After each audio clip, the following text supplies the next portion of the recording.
You obviously started your roofing career before Fraser Roofing. So what made you ultimately decide to come to Fraser? There was actually a couple key factors. So the number one factor was I was outperforming what my office could handle at the time.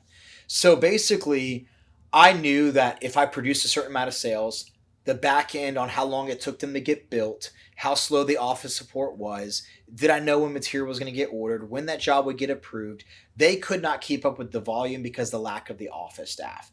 I had a few friends that had left the business that I was assisting, and when they came over to Fraser, I saw that their numbers were much higher in the months they did, where as opposed to where it was previously.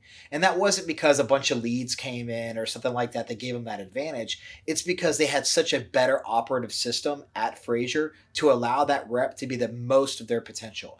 I would say every $1 million producer in the industry under the right system is a 1.6, $1.7 million producer. And I think the $2 million guy could be a $3 million guy, and vice, and as well as 3 to 4.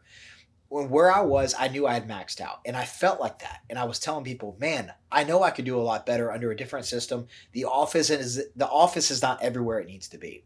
Immediately coming into the Fraser culture, my volume tripled, completely tripled overnight, because it was able to support the work that I wanted to put in.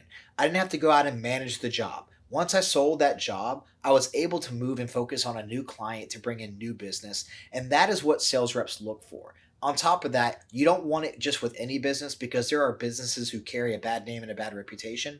And the money and the building and the speed is not worth that. I chose a company that could do that, as well as a healthy culture that had a solid reputation across the country.